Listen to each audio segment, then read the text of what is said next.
Hey guys, welcome. That time again. Sports and shorts of sorts. It's your man Ren City, Rennie Riquet, doing what we do. Break down the week of sports, talking up some jersey mentions and finishing with a short. And yeah, episode 62. Let's all break for those jersey mentions. Like I said, we usually start with football with the numbers we've been dealing with lately, so let's start in the NFL with a Philadelphia Eagle legend who just retired after this past season. I'm talking about a potential future brother-in-law for Taylor Swift, Jason Kelce, considered one of the greatest centers of his generation. Some say greatest ever. Kelce played college football at Cincinnati, where he played a few seasons with his tight end brother Travis Kelce. He was also named to the second team All Big East, leading the Eagles selecting Kelce in the 6th round of the 2011 draft. He's a little undersized for an offensive lineman, but put up the fastest 40-yard dash time of all linemen in that draft. Kelce would battle out for the starting center job and get it before the start of the season, where he became the first rookie in Eagles history to start all 16 games at center. Kept that starting job going in the following season, but suffered a partially torn MCL and torn ACL and would miss most of the season. Kelce would return the following season, help the Eagles get to the playoffs, where he'd sign a lengthy deal to stay in Philadelphia. Kelce was getting more and more recognition from people around the league, and when you looked up NFL centers, Jason Kelce's picture would come up. He was a standard, 7 Pro Bowls, 6 first-team All-Pros, an integral part of the Eagles' first-ever Super Bowl win, winning Super Bowl 52 over the Patriots. The Eagles had won championships pre-Super Bowl era, but this was their first Super Bowl, and Jason Kelce's cool demeanor has made him a real fan favorite. There's a documentary about him on Amazon Prime called Kelce. He's been loving retirement, it seems, so far. He's got that podcast with his brother, New Heights, with Jason and Travis Kelce. Like I said, one of the best to play his position, and he's leaving the game on his own terms. Although the new addition of Saquon Barkley coming to town, that's got to make it tough to retire for him, but I'm sure he'll get his number 62 retired by the Eagles, and I'm thinking he's got to be into the Pro Football Hall of Fame when it's all said and done. But we'll stick with the offensive line, going to another legend that donned the 62 most of his career. I'm talking about Jim Langer. Some remember him as the best, or some regard him as the best center to ever play in the NFL, much like Kelce. Langer was a do-it-all kind of player at South Dakota State, excelling at middle linebacker while also playing the offensive line. He excelled as baseball as well. And after graduating, he went undrafted in the 1970 draft, but would sign with the Browns. However, he'd never suit up for them getting cut in training camp. He'd sign with the Dolphins and play sparingly as a backup center. But once the Dolphins traded their starting center, Bob DeMarco, to the Browns, that opened up the opportunity for Langer. During his time there in Miami, from 1970 to 79, he played in 128 consecutive games, an integral part of some really good Dolphins teams. They made it to Super Bowl VI, but lost to the Dallas Cowboys in one of the coldest Super Bowls ever played.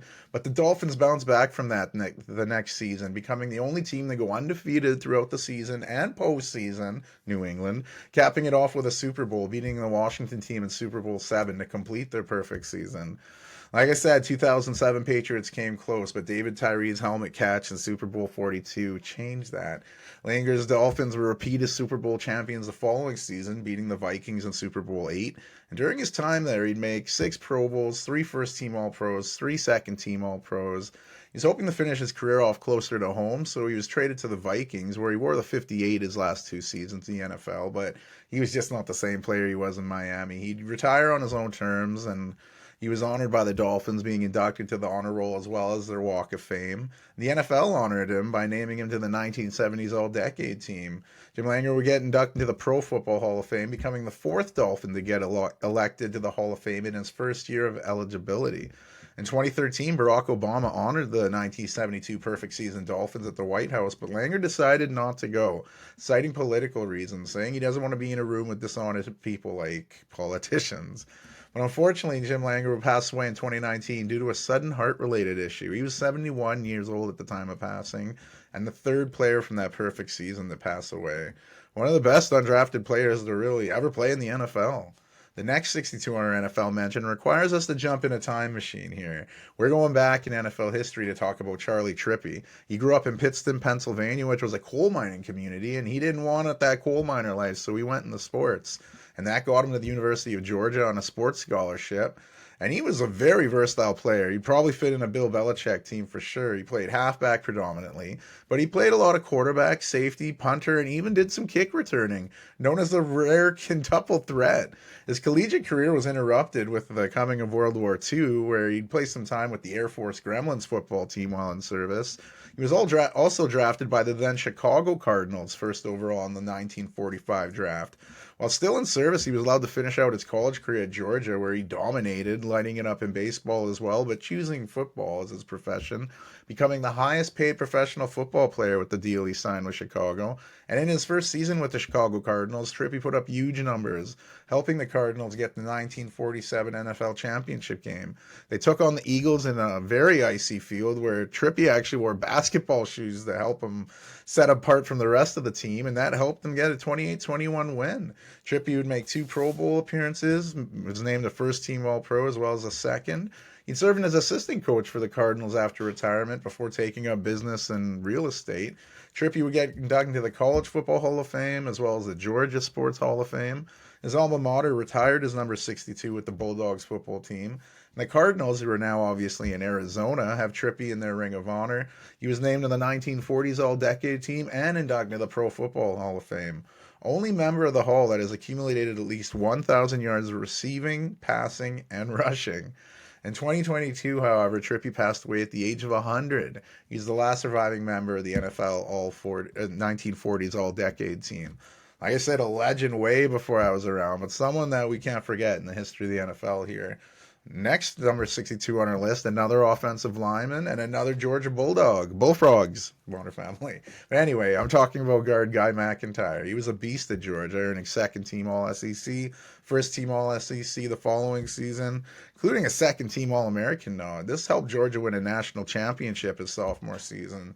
His great play led to the Niners drafting him in the 3rd round of the '84 draft. And McIntyre would be a very important piece to an offensive line that got them the 3 Super Bowls. Super Bowl 14, the Niners crushed the Dolphins. The NFC Conference game on the way to the Super Bowl, Bill Walsh used McIntyre in the backfield as a fullback blocker kind of thing. We see it a lot now, but this was the first time it was done. Mike Ditka liked the play so much, he used it with his big man, William the Refrigerator Perry, except he actually used Perry to run a running fridge. Hope your refrigerator's running. But anyway, McIntyre and the 49ers would then win Super Bowl 23 over the Bengals, where the most notorious play of that game is when Montana would lead a drive and find John Taylor in the back of the end zone. And then the 3rd and final Super Bowl of McIntyre's career came in Super Bowl 24, when they crushed John Elway and the Broncos. But during his time with the 49ers, 5 Pro Bowls, second-team All-Pro. He'd play a season with the Packers to wrap his career up playing 1 season with the Eagles, but not the same guy he was with the 49ers. An underrated guard that was really a winner at every level he played. We'll leave the gridiron, go to the ice rink, starting with a current player in the NHL, one rocking it right now in the playoffs. Talking about Colorado Avalanche left winger Arturi Lehkonen, the 28-year-old Finnish left winger. He's had a great season for the Avalanche and has helped them get to the 2nd round of the playoffs. We'll get more to that in a bit. He's picked up 9 points in the postseason and has made big plays for the Avalanche all year. He started his career playing in his native Finland before moving to the Swedish Hockey League, where he'd get drafted by the Montreal Canadiens in the 2nd round of the 2013 draft. Lehkonen had some productive seasons in Montreal, including a surprising run to the Stanley Cup Finals in 2021, where they would lose to the Lightning in 5 games. But with a rebuild on the horizon in Montreal, Lehkonen was traded to the Avalanche, where he's fit in perfect. He's part of a big Stanley Cup run they made last year, in 2022, going to the finals in back-to-back seasons with different teams. Lehkonen scored the season-clinching goal against the Oilers in the conference final, scoring in OT. He would then score the series-winning goal, Game 6 of the Stanley Cup Finals. He'd go on to say, I've been on both sides, losing and the winning side. This feels great. He's hoping for the Avalanche to get in the finals, but they got some work to do. As I said, we'll get more to that in a bit. Sticking with more current players, the next 62 on this list is Sharks winger Kevin Labanc. The Staten Island, New York native was drafted in the 6th round of the 2014 draft by the Sharks. He's played with the Barrie Colts in the OHL before getting drafted, and Labanc has spent time playing with the Sharks' AHL affiliate, the Barracudas. He put up good numbers in 22-23, but kind of had a down year this past season. He butted heads a bit with coach David Quinn, and it'll be interesting to see how Labanc bounces back now that Quinn's gone and the Sharks will have a new coach. We'll go to retired players next, the last 62 on our hockey mentions. Carl Hagelin, he had a great career in the NHL. The Swedish-born Hagelin was drafted by the Rangers in the 6th round, the '07 NHL draft. He put up big numbers at the University of Michigan, and after his Wolverines lost the 2011 NCAA final game, the Rangers signed Hagelin to a pro contract. He played with the Connecticut Whale before getting the call-up for the Rangers, and he put up big numbers in the Big Apple. But as he was about to become a free agent, he was traded to the Ducks as a rental. This rental became permanent as he signed a 4-year deal, but he struggled as a Duck and was sent to Pittsburgh to become another bird, a Penguin. And he had a resurgence with the club, a big part of the 2016 Stanley Cup winning team over the Sharks in 6, and the following season when they won the Stanley Cup in 6 over the Predators. Hagelin scored the cup-sealing goal against the Preds, an empty netter to seal the game in Game 6. Hagelin went back to California and played with the Kings, but only suited up 22 games as he battled injuries. He got traded to the Capitals where he was productive, but had a really scary eye injury in practice, requiring 2 surgeries to avoid losing his eye. He'd suffer some more various ailments and end up retiring as a Capital. And Hagelin also represented Sweden at an international level, winning a silver medal at the World Juniors as well as a silver at the 2014 Sochi Olympics. We'll go to baseball here for our next 62, starting with current pitcher for the Giants, Logan Webb. He spent his entire career with the Giants franchise, the team that drafted him straight out of high school in the 4th round of the 2014 draft. He made his professional debut with the Arizona League Giants, pitching 4 innings at the age of 17. He spent some time in the minor leagues and also undergo Tommy John surgery during that time. But he'd get called up to the Giants' 40-man roster to begin the 2019 season. But then he was suspended 80 games for testing positive for a banned testosterone and anabolic steroid. Still to this day, he says he never would cheat the game and it was an accident. But he's been a consistent pitcher for the Giants, and last year was his best season. He finished 2nd in Cy Young voting in the National League, losing out to Cy Young winner Blake Snell. And Webb isn't off to the best start this season, but I wouldn't count the 27-year-old yet. Lots of season left to turn around those numbers. Sticking with another current MLB pitcher, we'll go to a youngster that rocks the 62. Talking about Seattle Mariners, Emerson Hancock. The 24-year-old has played his entire MLB career with the Mariners since he was drafted 6th overall in the 2020 draft. He was initially drafted by the Diamondbacks in 2017, but declined to sign with the club and continued to play baseball at the University of Georgia. After his time in college, he played some time in the minor leagues before getting the call-up for the Mariners. He dealt with some shoulder injuries immediately and sent back to the minors, but he's out there right now looking healthy, and I hope he can continue that trend to get better as the season goes on. And we'll stay with current pitchers. This one on the other side of his career. Current New York Met, number 62, Jose Quintana, the Colombian left-handed pitcher, was signed as an international free agent by the Mets. And he spent some time in the minor leagues where he was suspended briefly for violating the minor league's drug policy. And after bouncing around a few different minor leagues, he became a free agent where the White Sox scooped him up, where he'd finally make his MLB debut with the club. He'd even go on to make the All-Star game in 2016, the only one of his career. He'd open the following season as opening day pitcher for the White Sox, but then he'd get traded within the city to the Cubs. And Jose Quintana would play briefly with the Angels, Giants, Pirates, and Cardinals before signing in a deal to join his current team, the New York Mets. Last season, he dealt with some injuries, but this season, he was the opening day pitcher for the club. And he struggled a bit, just 1 win in 8 starts, but lots of season left for the Colombian pitcher.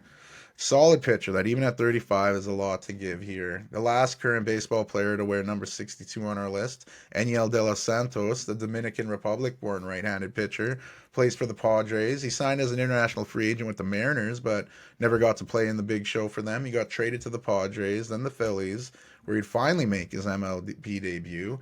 But then he'd bounce up and down from the minor leagues, moving on to Pittsburgh from Philly.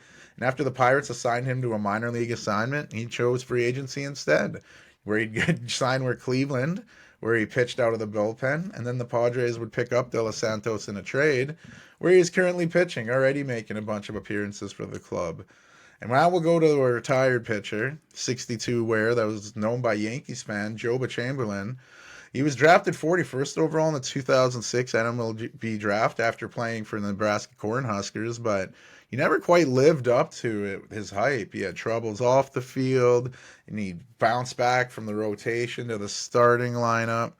But yeah, just a guy that never really lived up to the hype, but will be remembered in Yankees aura for his jersey 62.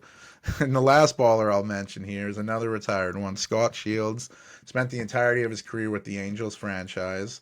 And he spent some time in the minors before going up to the big show as a part of the 2002 World Series team that beat the Giants in 7. He was a setup guy, one of a better setup men for Francisco Rodriguez, who we talked about in episode 57.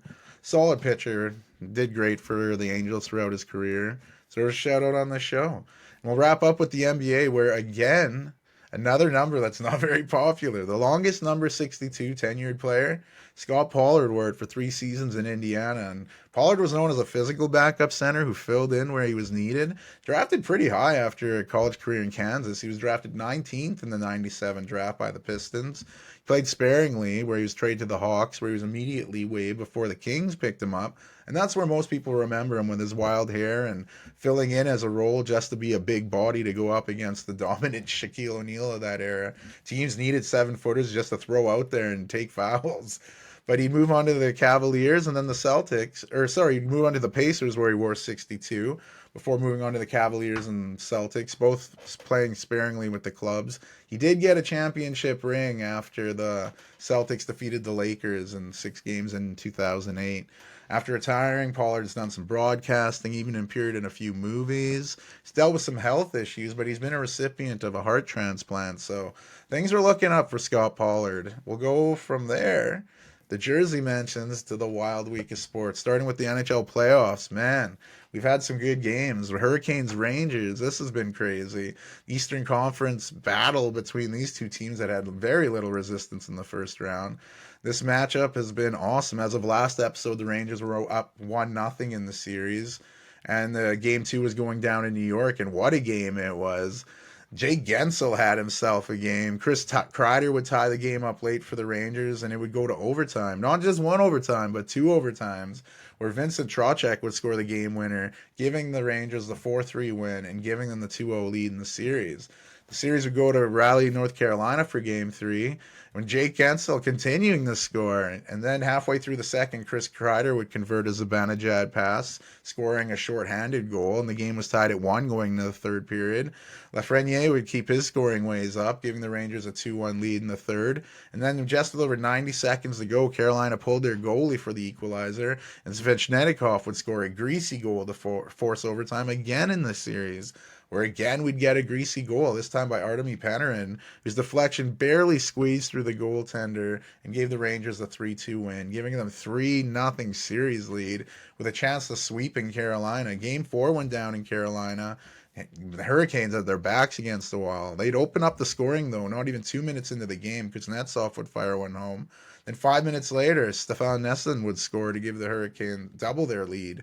The Rangers would get one back to make it 2-1, but the Canes weren't done yet. Sebastian Aho would take a pass from Gensel, firing it home to make it 3-1. But then the Rangers would respond again. Barclay Goodrow would find the back of the net. And minutes into the third, things looked shaky when Lafreniere banked one in to tie the game at 3. But just over 3 minutes to go on the power play, Brady Skay would score his point shot, giving the Hurricanes the late 4-3 lead, giving them a win and avoiding elimination, making it 3-1 in the series. Could the Hurricanes again avoid elimination in Game 5 back in New York? After a scoreless first period, the Rangers took the lead when Jacob Trouba scored a shorthanded goal. You're like, what is Carolina going to do? They're down 1-0, going into the third period, backed against the wall. Well, they'd light it up. Jordan Staal, he'd tie the game up. Then Kuznetsov would give the team a lead. Then Martinook would make it 3-1. Necas adding an empty netter. They went into the third period, down 1-0. Carolina ends up winning 4-1, extending this series, sending it back to Carolina for Game 6, 3-2. We have ourselves a series now here, and collar's getting a little tight for the Rangers.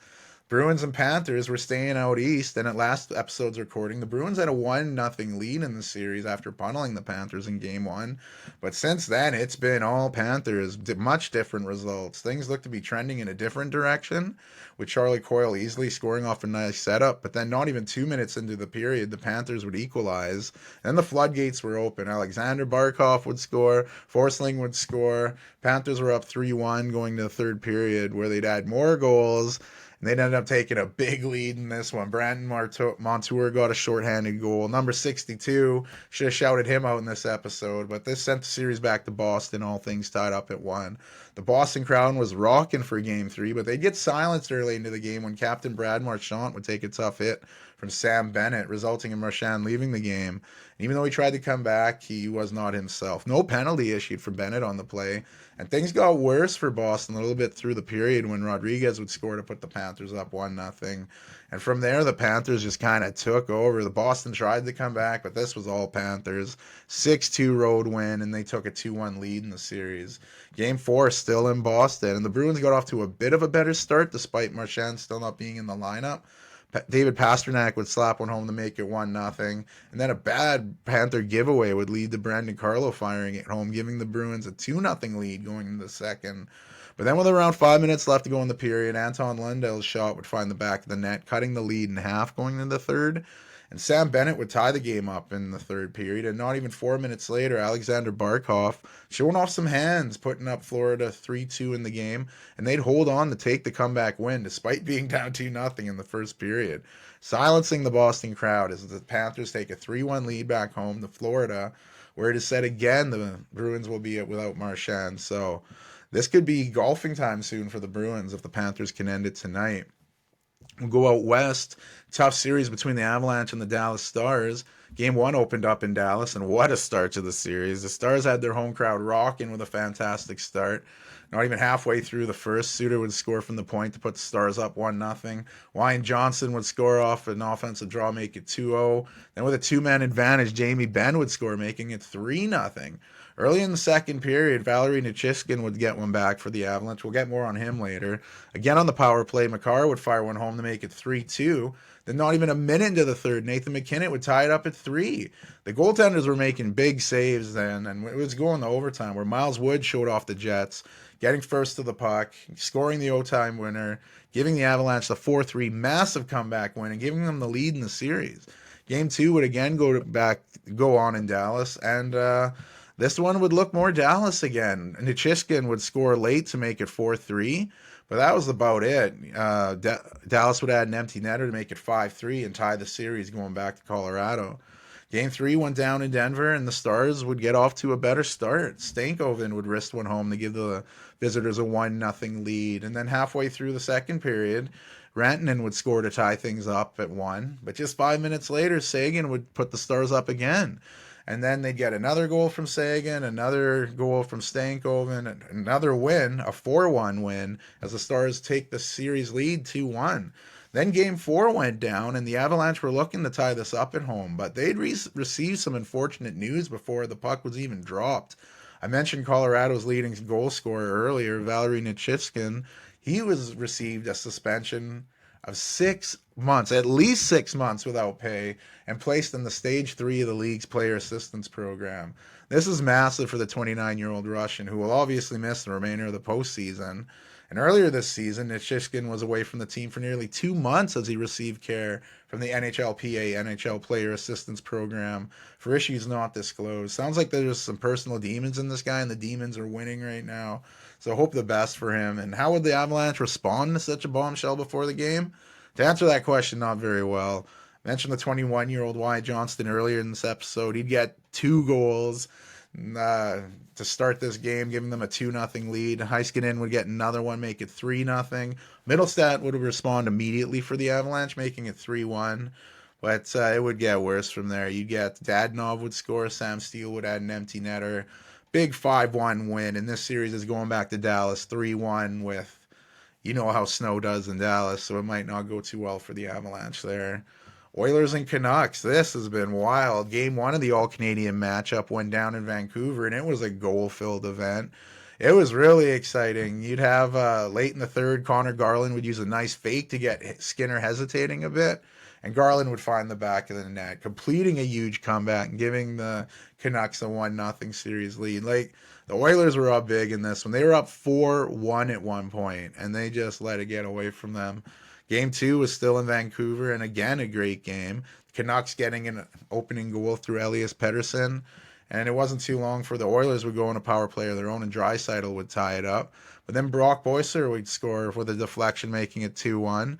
Matthias Ekholm would tie things up for the Oilers. And then Zadorov would beat Skinner, putting the Canucks up 3-2.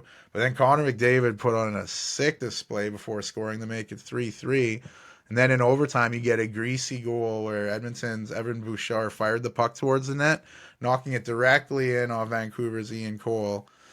Overtime winner, tying the series at 1. Game 3 went down in Edmonton where everybody was pumped. And it got wild. And Bouchard, much like the game prior, would send his shot towards the net late in the game, banking it in off Cole again. This made it 4-3, but it was too little too late. The Canucks picking up their lead earlier through Brock Boeser lighting it up. And yeah, they'd take the win in this one. But near the end of the game, you had some drama.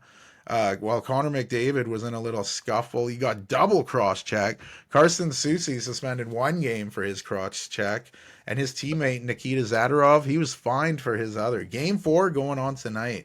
That should be really feisty, but man, this has been a very wild series. Some nights you're like, oh, the Oilers got it. Other than the Canucks, even during the game, things are changing so crazy. What a wild series.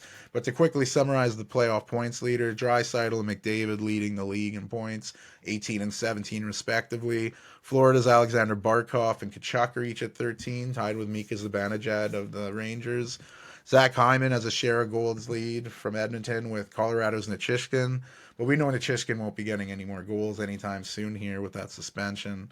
Also, some other news in the NHL. San Jose Sharks have won the NHL draft lottery, will possess the first overall pick in the upcoming draft. Maple Leafs dismiss Sheldon Keefe of his coaching duties following their knockout of the first round series in the playoffs.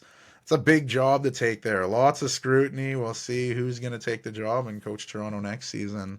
We'll jump to the footy world. Lots going on in the footy world, so I'll try to roll through it here.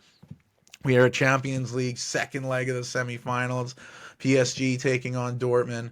Dortmund had a 1-0 lead coming into the French capital, and PSG Dortmund had more chances, or more of the ball, but PSG had some chances. Zaire Emery was alone at the back post, drilling it off the frickin' post from right there. A terrible miss, which was proving to be massive, because after PSG gave up a cheap corner kick, Julian Brandt's corner was into the box where Mats Hummel would head it into the back of the net, putting them up 1-0 on the night, but more importantly, 2-0 on aggregate. PSG was trying. Nuno Mendes hit the post. Vitinha hit the crossbar. 3 different times PSG hit the bar. When it's not your night, it's not your night. Dortmund would hold on to the 1-0 win. Like I said, winning 2-0 on aggregate, punching their ticket to the Champions League final. Their first trip to the final since 2013 when they lost 2-1 to Bayern Munich at Wembley. Dortmund has won a European Championship back in 1997. The German side beat Juventus 3-1 in Munich to secure the trophy.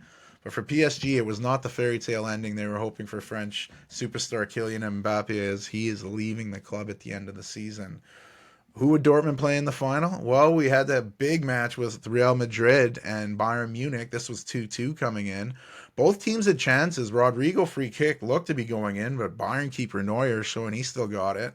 Then we get our first goal on a counterattack. Canadian Alphonso Davis made a nice move before blasting it into the corner. A wonder strike by the Canadian put Bayern up 1-0 and up 3-2 on aggregate. Real Madrid almost immediately equalized, but VAR determined there was a foul, disallowed the goal. And Real Madrid was cranking up the pressure, hitting the crossbar. Then Vinicius Jr. would attempt a kind of looked like a slower shot, but it had some funky spin on it, forcing a rare mishandle by Neuer, and substitute Joselu would be Johnny on the spot, knocking the rebound into the net, tying the game up in the 88th minute, and tying the fixture 3-3 on aggregate. But then minutes later, Joselu would score again. We called offsides, but VAR would have a look and overturn it. Real Madrid went from 1-0 down to 2-1 up in the span of 3 minutes or less. Joselu had just been substituted on the 81st minute, a massive sub. Then deep in stoppage time, Bayern Munich looked to equalize, but it was called offsides. The linesman called it rather than letting it play out, and because he did that, VAR could not overturn the call, even though it looked good. It didn't help things, and the linesman told Bayern defender Matthijs de Ligt after the game, "Sorry, I've made a mistake." So that's gotta hurt. A dramatic, a controversial ending to a great semifinal where Bayern Munich had their heart broken and Real Madrid go to another Champions League final. which will be played in London, England at Wembley Stadium Saturday, June 1st. Real Madrid will take on Borussia Dortmund. I know Dortmund want to win and give Marco Reus the proper send-off from the club as he's leaving at the end of the season, but really Dortmund win financially regardless of how this game goes. If Dortmund win the Champions League, obviously what they want, UEFA gives them 20 million euros. If Real Madrid win, and Jude Bellingham, who Real Madrid bought from Dortmund, if Real Madrid win, then as part of the agreement, Real Madrid owes Dortmund 25 million. So they're winning either way here. We'll go with the younger cousin of the Champions League, the Europa League. Leverkusen and Roma. Leverkusen still unbeaten, which is ridiculous. They were hosting Italian side Roma. 2-0 advantage on aggregate. And it was the Italian side who would get an early penalty chance when a cross came into the box and there was some grabbing and flailing. Paredes stepped up and blasted it down the middle, giving Roma the 1-0 lead in the match, cutting the aggregate deficit to 2-1. And things were getting nervy for Leverkusen when a handball in the box led to another penalty. VAR had a look at it but confirmed it. Paredes would step up again, and again he'd score from the spot, making it 2-0 and tying things up on aggregate, a massive turn in the tie. And the home crowd were worried they might actually see their team lose this year. Then in the 82nd minute, from a corner kick, the keeper would whiff on the ball, and the ball would ricochet off a Roma defender into their own net.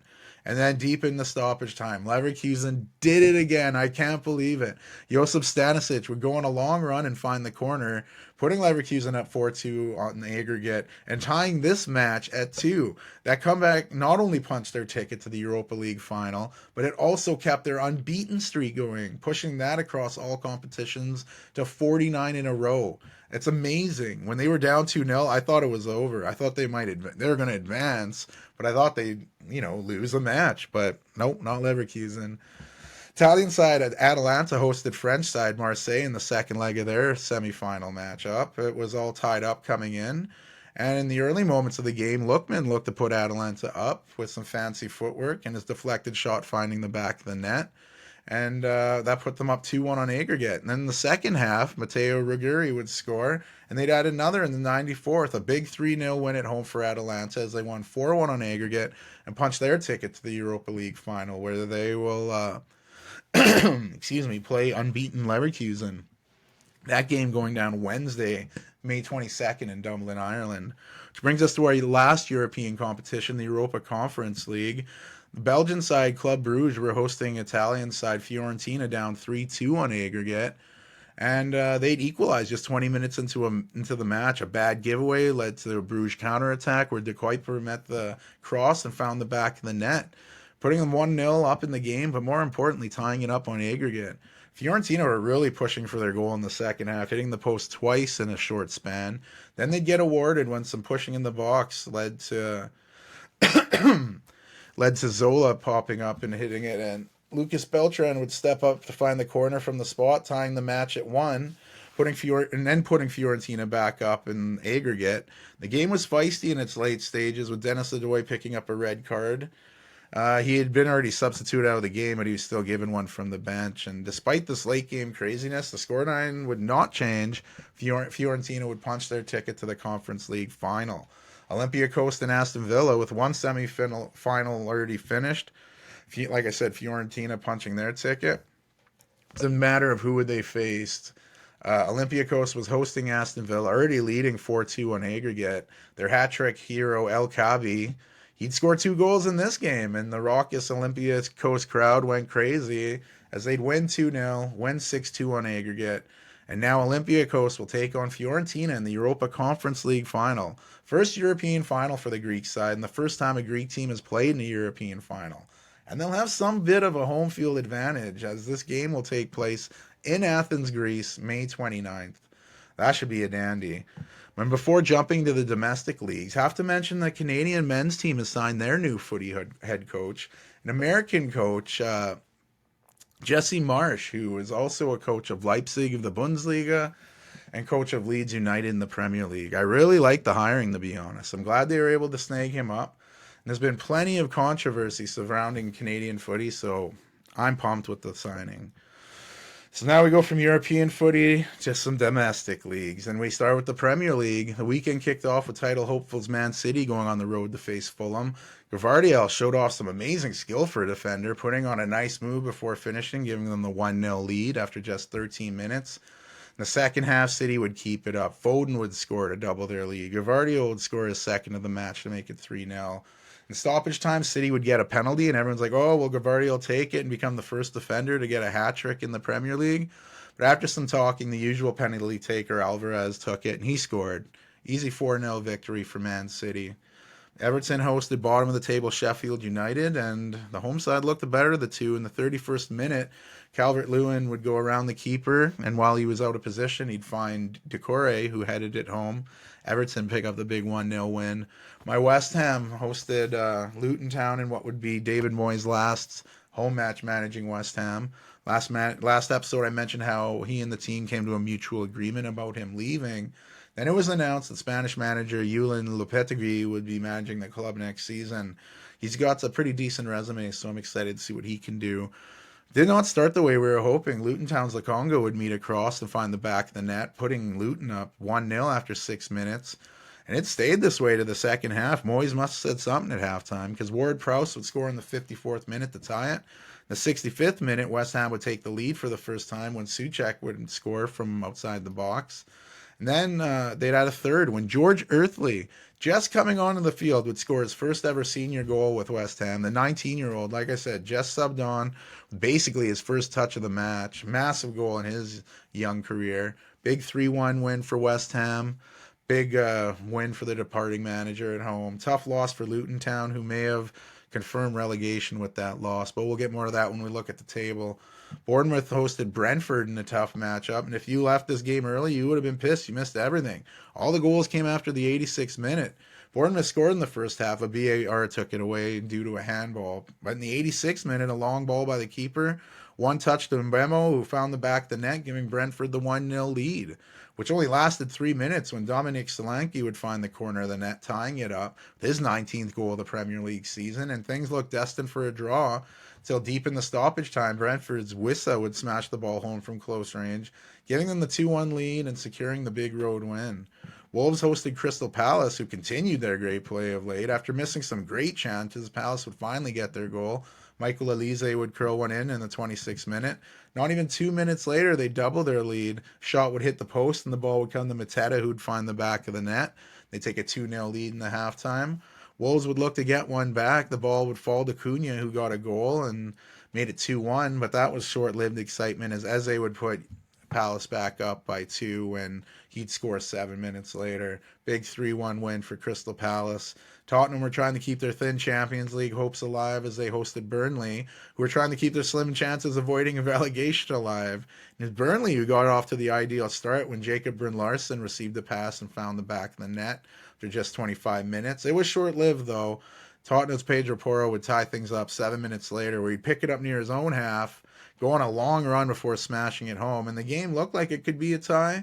And Tottenham always were more likely to score, and they would score in the 82nd minute when defender Mickey Van de Ven would finish looking like a striker, giving Tottenham the 2-1 win and clinching Burnley's relegation. So bummer for them.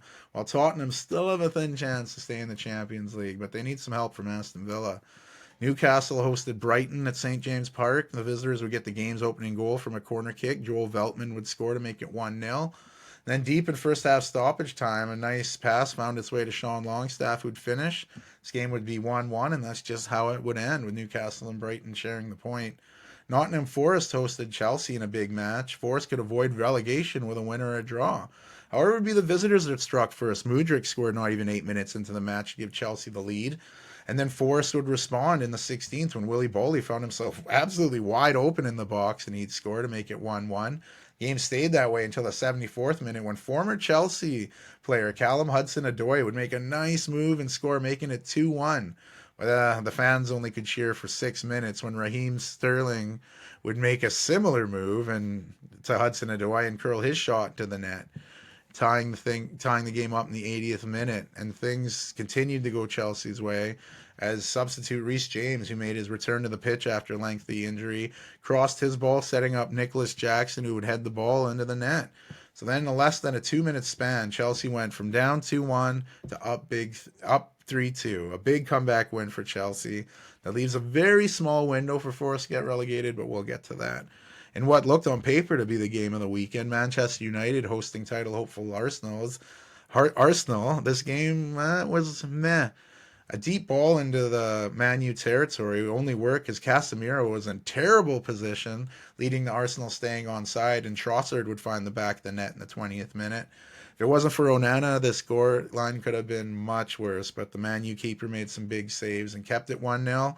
A big win for Arsenal as they try to keep pace with City. Villa would host Liverpool with some European competition positions on the line, and Liverpool would get the perfect start. Harvey Elliott's cross in the box was mishandled dreadfully by Emiliano Martinez, and the keeper knocked it into his own net, giving Liverpool a 1-0 lead after 2 minutes. And then not even 10 minutes later, Yuri Tillemans would find himself wide open in the box, and he'd tie the game at 1. Then Cody Gakpo would rebound a ball into the net, making it 2-1 for Liverpool. And then minutes into the second half, Liverpool would get a free kick in a dangerous spot, and Elliott's kick would meet the head of Kwanzaa, who would score his first Premier League goal for Liverpool, putting them up 3-1 after 48 minutes. Late in the game, Villa would need to make some changes to the lineup, like bringing on John Duran in the 79th. That proved to be a very good substitution. After being on the pitch just 6 minutes, his shot would find in the back of the net. Liverpool would immediately answer, but the goal was called offsides and it was disallowed. And this was huge because not even a minute later, a wicked one-touch shot by Duran would find the back of the net, tying the match at 3, which is how it would end. At one point, I thought Liverpool had this wrapped up. Kudos to Villa for not giving up there. So after all these games come to an end here, we have some makeup games this week. Today, May 14th, Tottenham host Man City, with Arsenal actually rooting for their rivals to beat City. Wednesday, May 15th, you have Brighton hosting Chelsea and Manchester United hosting Newcastle. Those games set up a last match day of the Premier League this upcoming Sunday, May 19th. So looking at the table, the title is still up for grabs. Arsenal sit atop the league, 1 point ahead of City, but City have their game against Tottenham coming up. If City tie, they stay in second place equal with Arsenal, but if they win, they control their destiny and go back top of the league. Liverpool has that third spot wrapped up. Villa sit in that last Champions League spot. They have 68 points, which is 5 higher than 5th place Tottenham. And remember, Tottenham have that game against City. So if Tottenham could somehow beat City, they not only hurt City's title hopes, but help Tottenham's Champions League hopes. But the way things are looking, I think Aston Villa will hold on to that 4th spot, while Tottenham will be in the Europa League. Unless, they lose both their remaining games, and that opens the door for Newcastle to get that Europa League spot. The bottom of the table, we pretty much know who's getting relegated. Sheffield United and Burnley have clinched their spots. Luton Town have the very slimmest chances of survival. They trail Nottingham Forest by 3 points to get out of the drop zone. So they need to win and have Forest lose. But they're also down -12 on goal differential. So they need to they need to win their last match 6-0. And they need Forest to lose their match 6-0. So with that information, I think Luton Town's getting relegated, sending all 3 of the teams promoted from last season right back to the championship. And speaking of, Leicester City won the championship, earning automatic promotion. Runner-up Ipswich Town also earning promotion. The promotion playoffs have already gone underway. Second leg of those fixtures taking place Thursday and Friday of this week. Both first legs were goalless. So you have Leeds United hosting Norwich City and Southampton hosting West Brom, with those two teams meeting. The winners of those two games playing in the final Sunday, May 26th, with the winner getting promoted to the Premier League. Going to Germany, the Bundesliga weekend kicked off with Augsburg hosting Stuttgart. The hosts had numerous chances to open the scoring, but could not find in the back of the net. And after a scoreless first half, be the visitors who would get onto the scoring sheet. A long ball found Garassi, and he'd score his 26th on the Bundesliga season, putting them up 1-0. And Stuttgart dominated the ball 77%, so they deserved the win big time, winning 1-0. Mönchengladbach hosted Eintracht Frankfurt, and the hosts got off to a great start. Started from a kick from the keeper, leading to Robin Hack finding the ball and getting a goal, giving them the 1-0 lead after 9 minutes. Visitors would get back into the game with some complacency. Edenbeth would make sure he was the first to the ball, and he'd go on a run, doing a little 1-2 before finding the back of the net. That game would end 1-1. Cologne hosted Union Berlin in a relegation battle. Cologne sitting in 17th, Union Berlin just above them in 16th.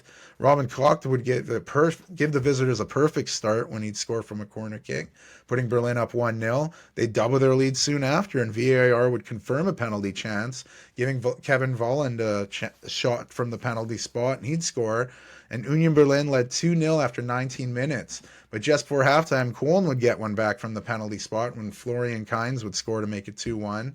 Union Berlin looked like they were going to try to hold on for this win and maybe avoid relegation, but in the 87th minute, a scramble led to Stefan Tiggs tying the game up in 2. And then in stoppage time, Cologne completed the improbable comeback. Damian Downs found the back of the net in the 92nd minute, keeping Cologne's slim chances of survival alive at the expense of Union Berlin. So this should make for a hell of a last day in the Bundesliga.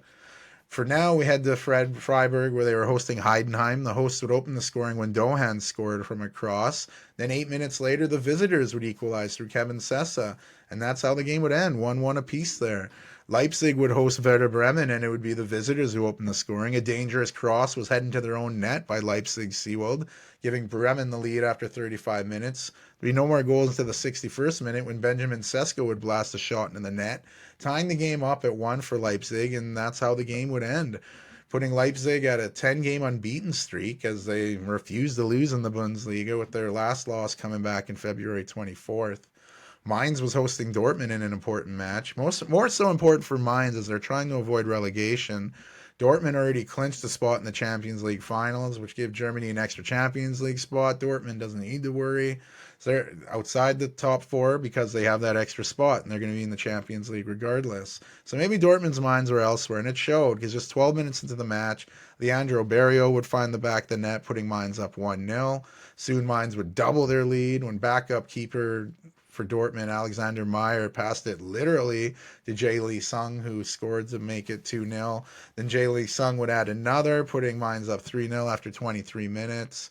Dortmund would dominate possession, but they'd lose big time, dropping the match 3-0 to Mainz, who are trying to stay alive there. Bottom of the table, Darmstadt hosted Hoffenheim, and this one got ugly quickly. Babu would score just 2 minutes into the match, then Maximilian Baer would double the lead 4 minutes after.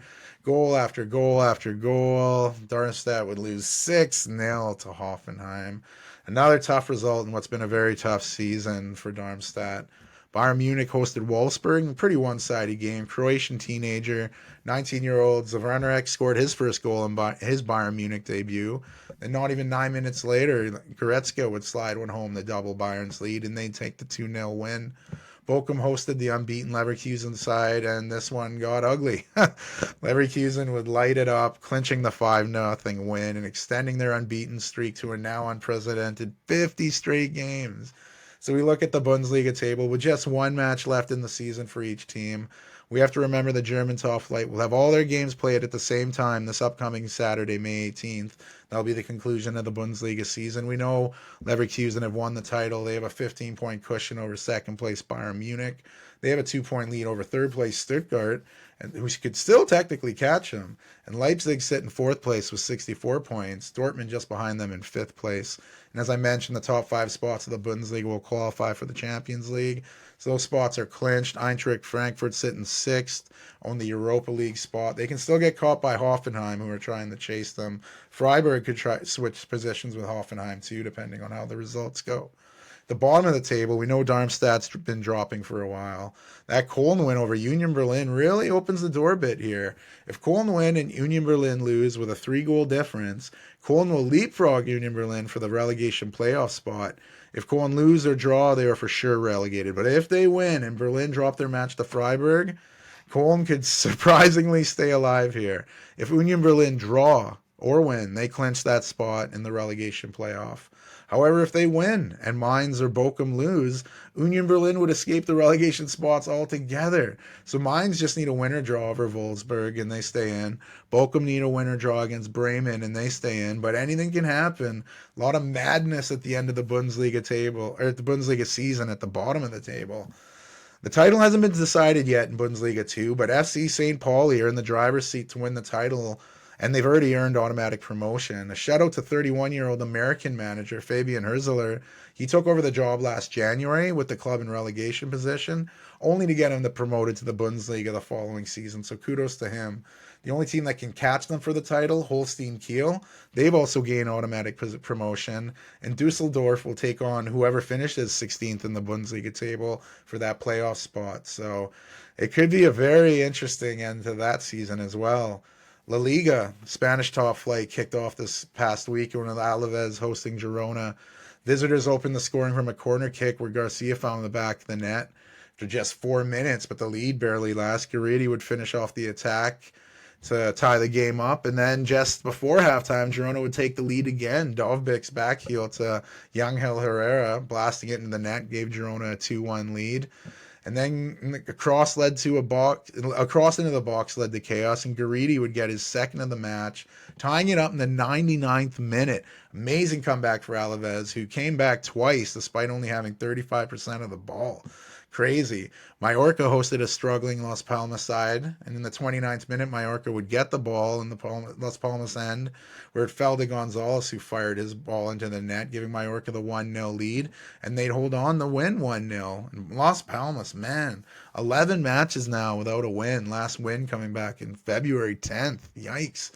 Villarreal had a big match hosting Sevilla. After both teams got some decent chances, Sevilla would cross one in the box, and tough handball would lead to Sevilla getting a penalty opportunity where Yusuf En-Nesyri would score from the spot to make it 1-0. Not even 4 minutes would pass, and Villarreal would tie it up through Alexander Sorloth. Just before halftime, Sevilla would go ahead again, and Nasri would score again, this time with a header, which he's more known to do.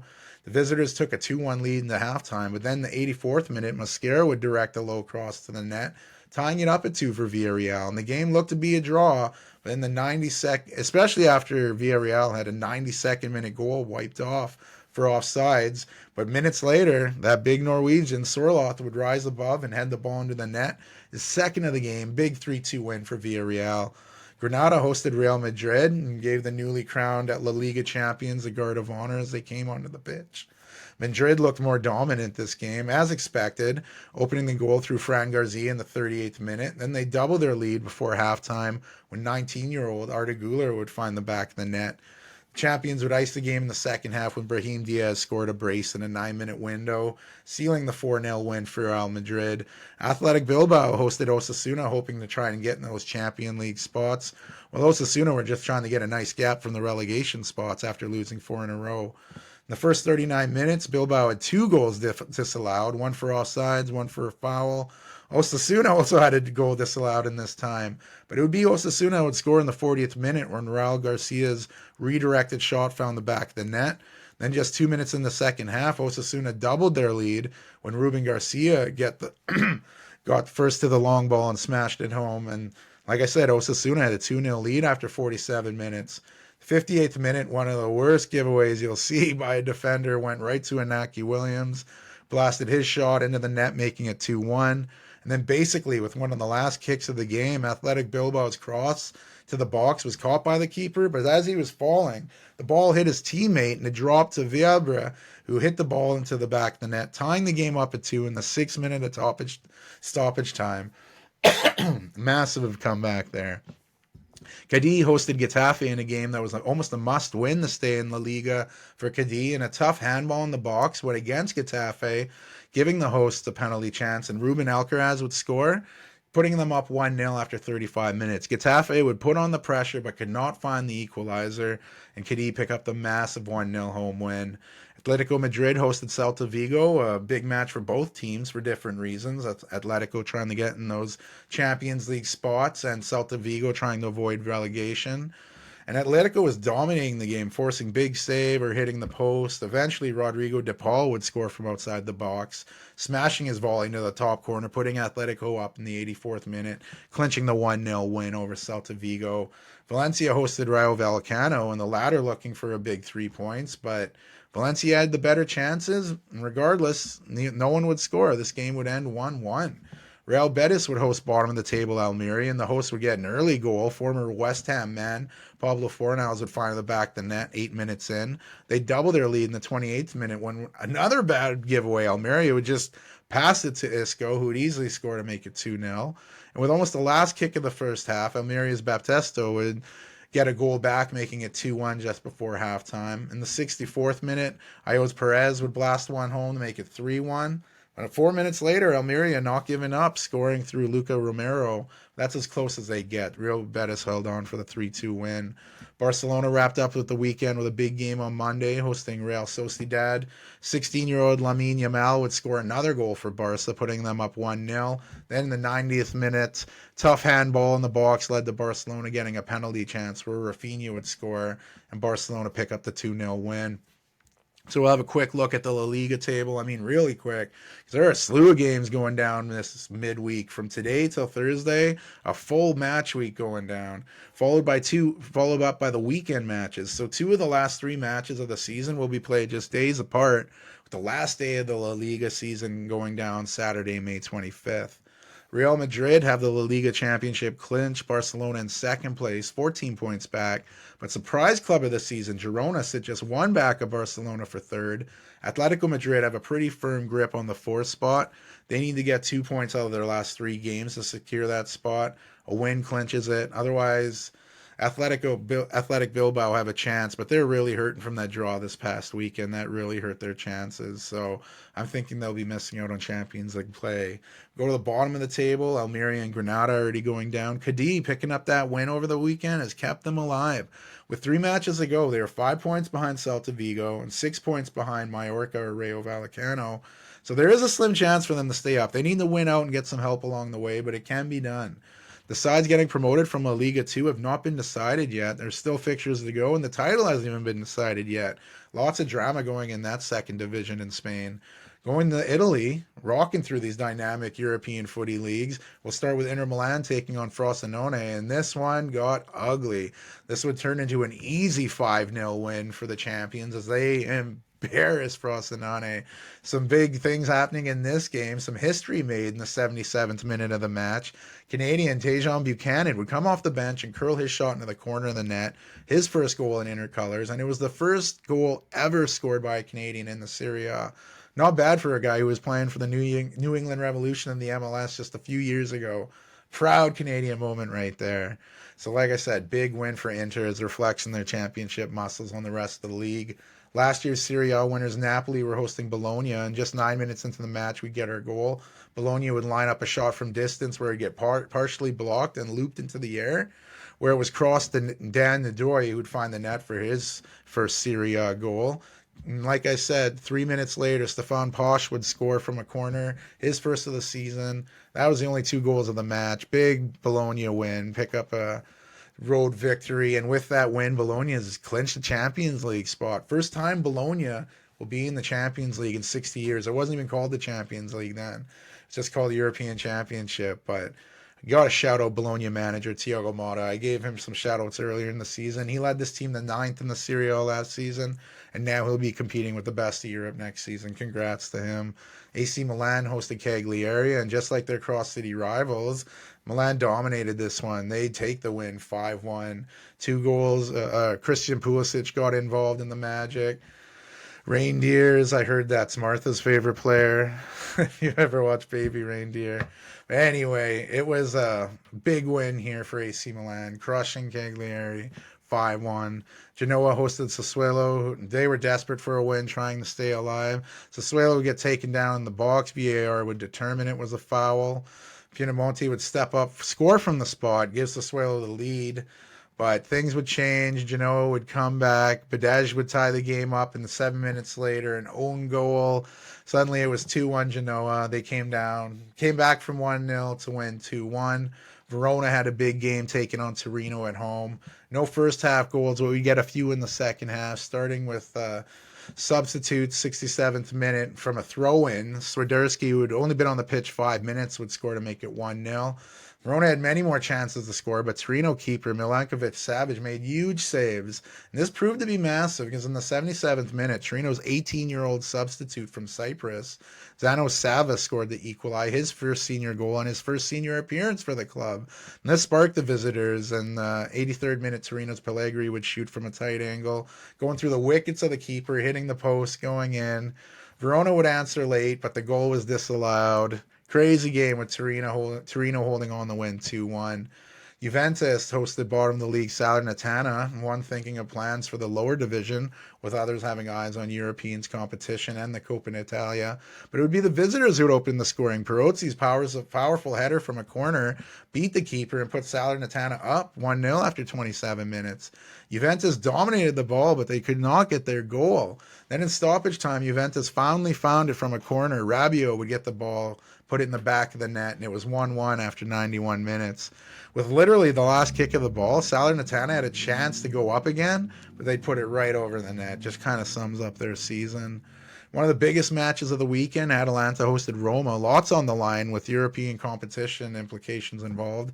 A 23-year-old Belgian would step up for Atalanta, scoring a wonderful goal in the 18th minute, only to follow that up in just 2 minutes later, being set up by Koopmeiners. Beautiful goal. And a little after the hour mark, Roma would get awarded a penalty. Lorenzo Pellegrini would score from the spot to make it 2-1, but that's as close as they get. Massive win for Atalanta to pick up the 2-1 win.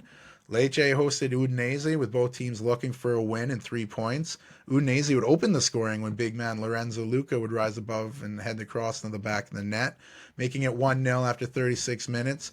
Lecce looked to equalize and returning the pressure up. In the 85th minute, Udinese would go on a counterattack, and Samardzic would get the rebound and bury it, making it 2-0. And that's how the game would end. A massive result as Udinese jumped out of the drop zone, but we'll get more to that. First, I need to go to the last game of the Serie A match week, wrapping up with Fiorentina hosting Monza. This game was close, and the visitors would open the scoring with Duric making it 1-0.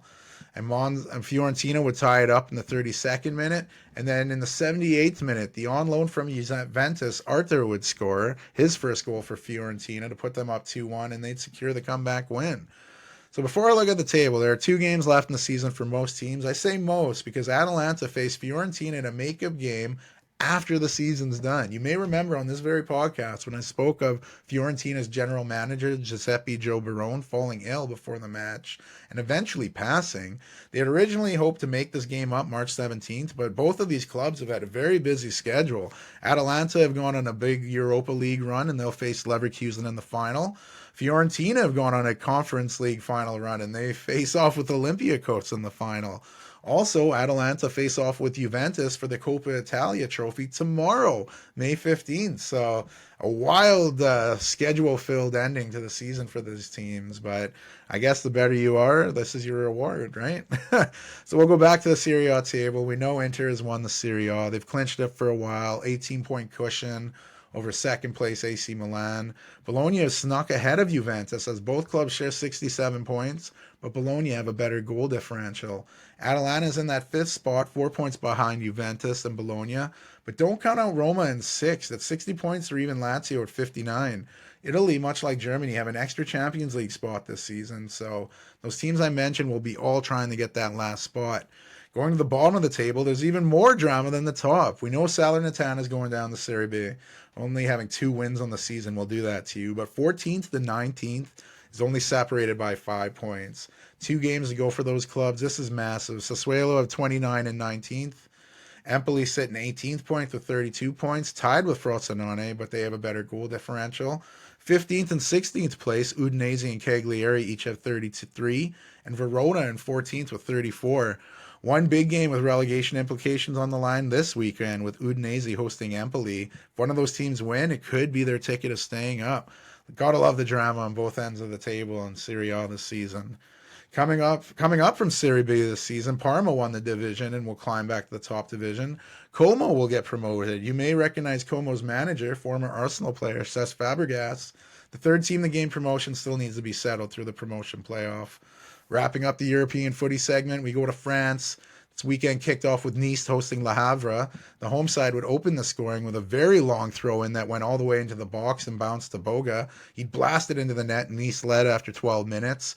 It's crazy how dangerous those long throw-ins can be, and that was the only goal of the match as Nice kept their European dreams alive. Brest hosted Reims, and the visitors opened the scoring in the 25th minute. Netzi would get the ball and find the back of the net. Lilian Brasser would meet across from a free kick to tie the game up just before halftime. This would end in a 1-1 draw despite Brest owning 61% of the ball. Clermont Foot hosted Lyon, hoping to stay alive in Liga. After a scoreless first half, it would be the visitors who opened the scoring when Aurel Mangala would find the back of the net, putting Lyon up 1-0 after 53 minutes, and that's how the game would end, clinching Clermont Foot's relegation. Nantes hosted Lille, and a Canadian would put his stamp on this game early. In the 8th minute, Jonathan David would head the ball into the back of the net, and the Canadian doubled Lille's lead when he'd get open in the box and fire it home, giving the visitors the 2-0 lead after 11 minutes. 2 goals in 3 minutes for the Canadian. Nantes would get one back in the 54th minute when Abilene would fire one home. And despite Nantes cutting the lead in half, this game was dominated by Lille. They had the ball 71% of the game. Montpellier hosted Monaco, and after a scoreless first half, we get some goals. Another bad Montpellier giveaway. Giveaways from everyone this weekend. Ouattara finding the back of the net to make it 1-0 Monaco. Then the 65th minute, Minamino would find Fofana, who would double the lead, giving Monaco the big 2-0 road win, clinching their spot back in the Champions League for next season. PSG hosted Toulouse in what will be Kylian Mbappe's last home game with PSG. The French superstar gave the people what they wanted, speeding around the keeper before finishing clinically, giving PSG the 1-0 lead after 8 minutes. But the cheering was short-lived. 5 minutes later, Delinga would score to tie the game at 1. PSG dominated possession, but they'd get caught off on a counterattack when Boho would smash his shot into the top corner to put Toulouse up 2-1 after 68 minutes. And then in stoppage time, there'd be another goal. Not an equalizer for PSG, but a nail in the coffin for Toulouse. Frank Magri put the game on ice in the 95th minute. Massive 3-1 road win for Toulouse. And not the right sending off Mbappe was hoping for in his last home game. PSG did get the last laugh, though, as they lifted the Ligue on trophy in front of their home fans. Marseille hosted Lorient, and Lorient's free fall continued. Aubameyang put Marseille up 1-0. Samuel Guigol doubled their lead. Mendy got one back for Lorient before halftime, but Marseille would add a third in the second half with Aubameyang scoring a penalty. Lorient's struggles, I mentioned them. They've been bad. They are now 12 matches without a win in Liga, which explains why they are more than likely to get relegated at the season's end. Strasbourg hosted Metz, and Metz were looking to try and avoid the playoff relegation. And they got off to the right start after a scoreless first half. The on-fire Georges Mikatsi would put Metz up 1-0 in the 54th minute. But then in a brutal twist of fate, well, for Metz anyway, Omega would tie the game up for Strasbourg in the 89th minute. And then Andre Santos would score the winner 2 minutes later. The on-loan player from Chelsea scored his first goal from Strasbourg, and it was a big one, going from 1-0 down to 2-1 up in the span of 2 minutes. Tough loss for Metz, who could have really helped avoiding relegation. Now they might be poised for that relegation playoff. The last match of the Liga weekend was Rennes hosting Lens, and after a scoreless first half, Fulgini would open the scoring for Lens, only to be answered by Ibrahim Salah in the 82nd minute, resulting in a 1-1 draw. Before we look at the table, 2 makeup games this week. Nice hosts PSG, Reims hosts Marseille.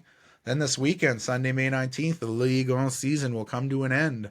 I mentioned PSG has already lifted the trophy as champions of France. Monaco sit in second, clinching their Champions League play for next season. In France, there are only 3 spots for Champions League play. And right now, there are 3 teams gunning for that last spot. Lille currently hold the spot, tied with Brest on points, but have a 2-goal better goal difference. Nice are 4 back of them, but they do have that makeup game, tomorrow. So on the last day of the season, Lille hosts Nice, while Brest go on the road to take on Toulouse with a Champions League spot on the line. At the bottom of the table, we know Clermont Foot is relegated. Lorient, despite their massive collapse, have a very slim chance of avoiding immediate relegation. They're 3 points back of Metz, who are in that relegation playoff spot. However, Lorient have a -7 differential on goals, so they need to win big at home against Clermont Foot. And Metz would have to lose big at home to PSG. I mean, it could happen, but that's asking a lot. Metz are 3 points behind Le Havre, but that's a -11 goal differential. So it's looking like Metz will probably be playing in the relegation playoff against the team coming up from Ligue 2. The Coupe de France will go down Saturday, May 25th, with Lyon taking on PSG. Coming up to Ligue 1 next season, Ligue 2 champions Auxerre. It's uncertain who will be joining them in promotion. Angers have a 2-point lead over Saint-Etienne with one game to go, One of those teams are an automatic promotion, while the odd team out will play in a playoff with teams 3 to 5, and the 16th place team from Ligue, which is currently Mets. From the footy pitch to the baseball diamond, starting with our Toronto Blue Jays. They split a 2-game series with the on-fire Phillies, so that was pretty good. They then proceed to drop 2 out of 3 to the Minnesota Twins, who have also been playing pretty well. Alek Manoah did start in the series finale against the Twins, going 7 strong, giving up 0 runs, a very positive sign as he's trying to work his way back into his former self here. The Jays are only collecting 2 hits in that game. That's another story. The Jays are currently in a 3-game stand with Baltimore taking on the Orioles, and the Jays won the first game of the series last night, beating the Orioles 3-2 with Jose Berrios looking really good in that start. Also good to see Jordan Romano pitch a few innings in the win there. Next week, there'll be a gap between episodes as my wife and our guy are going to check out the Blue Jays games as they host the Chicago White Sox. Can't wait for that. Be the wife's first MLB game. Super excited. Hopefully the Jays can keep winning against the Orioles. They have a 3-game series with the Rays before hosting the White Sox, where yours truly will be at the game. Looking around the standings in the American League, the Blue Jays are still in the basement of the AL East, sitting 3 games under 500. The Orioles are still sitting atop the division, but they are tied with the Yankees. The Red Sox and Rays are in the middle of the pack, staying around 500. The AL Central is looking pretty good at the moment, too. The Guardians leading the division, but just barely over the Twins. KC Royals are having a great season, sticking with those teams I just mentioned. The Tigers are above 500, and the White Sox in the division of the AL Central, much like the Jays, are in the basement of their division. The AL West only has 2 teams above 500, the division-leading Mariners and the Texas Rangers. The Athletic, Astros, and Angels all struggling to find their way this season. Nice litter of teams there. Going to the National League, the Dodgers are looking as expected, leading the NL West. The Padres are around at 500 on the season, while the Diamondbacks, Giants, and Rockies are all below. The Rockies have at least won a few games lately to help their record look a little better. The NL Central is currently a 2-horse battle with the Brewers and the Cubs. Both teams close, with Milwaukee leading the division. Teams below them are pretty tight, with the Pirates, Reds, and Cardinals all around the same record. The Reds have been slumping a bit, losing 9 of their last 10. But some excitement in Pittsburgh as we got to see Paul Skeens have his MLB debut. The 21-year-old first overall pick out of LSU looked pretty good, striking out 7 and topping 100 miles an hour 17 times. Really hope this dude stays healthy and pitches all season. He's exciting. Finishing the NL East, the Philadelphia Phillies are still doing their thing despite that one loss to Toronto. The Braves are a few games back in the division, while the National and Mets are pretty close in the standings. And the Miami Marlins sit in the basement in the NL East with the lowest number of wins in the majors this season. And like I said, look for me and the wife at the White Sox game. Hopefully I can ask some people some questions, get some feedback for the next episode, which will be happening the following week. And hey, last thing, got to jump on here. Some big news. The WNBA, the time has come. Season opens today. Some big names from the college game joining the ranks, most notably Caitlin Clark. But don't overlook the stars in this league. Asia Wilson, Brianna Stewart, Sabrina Ionescu, like the list goes on. Erika Ogunbowale. Wow, she's like my favorite player and I can't say her name. But 4 games kick off tonight. Finals runner-up, New York Liberty, go to Washington, take on the Mystics. Caitlin Clark and Aaliyah Boston get to see what they're like in a regular season game as the Indiana Fever go on the road to take on the Connecticut Sun. The Minnesota Lynx go to Seattle to take on the Storm. And the Phoenix Mercury traveled to Las Vegas to take on the defending champion Aces. Should be some doozies. I'm really pumped for this season. Like I said, the most hype ever for this league. I'm expecting thrilling games, and I hate to just pick a winner here, but I think the Aces, man, they'll repeat again. They're so damn good. But hey, we'll see what the season has for us. And another quick college hoops mention, Caitlin Clark's former college coach, Iowa's Lisa Bluter, is retiring from coaching. She'll be replaced by Jan Jensen, who's promoted from assistant. NFL mention, NFL signings I have to mention. Tampa Bay Buccaneers made Antoine Winfield Jr. the highest paid defensive back in NFL history, giving him a 4-year, $84.1 million contract. The Lions continue to spend, giving quarterback Jared Goff a 4-year, $212 million extension with $170 of that guaranteed. Lions are going all in with Goff here. Running a little long here as this episode's coming to conclusion, and I mentioned there'll be no episode next week. The wife and I will be enjoying ourselves. Speaking of, we've been together 10 years today, May 14th, Caitlin and I, which is crazy because when we first met each other, we were actually in different relationships. We didn't really know each other. She worked at the Sutherland off sale. Shout out to the Scuzz. I worked at the Sutherland bar as a porter. We'd bump into each other, but not really know each other. But little did we know each of our relationships were falling. And then when we did actually have small talk, she said, how's it going? I'm like, oh, well, I'm breaking up here. And it was kind of awkward. But, we'd have smaller chat here and there as we went on. Casually working into something a little more, and look at us now, 10 years together. We'll be married 2 years in August, 2 years in August, 2 years in July. Jesus, I'm all out of whack here. 2 years, July 9th, I do know the date, but 10 years as of today. So from small talk, working at the Sutherland bar, to living in a house, having a dope-ass kitty, Nermal, going on a crazy trip. So just going to do the short as another shout out to the wife. Back-to-back weeks here. I got to be getting some brownie points, but happy 10 years, Caitlin. Love you. So that brings us to the end of episode 62. Wow, in the books. Another crazy long one. Footy's coming to an end. So if you don't like footy, you're going to be happy because a big part of this portion of this show will be changed to something else. But I'm loving how the season's going. It's playing out. Episode 62 in the books. Like I said, if you're looking for us next week, episode 63, we'll have a 1 week hiatus as we on vacation. But thanks again for coming out. Ren City out.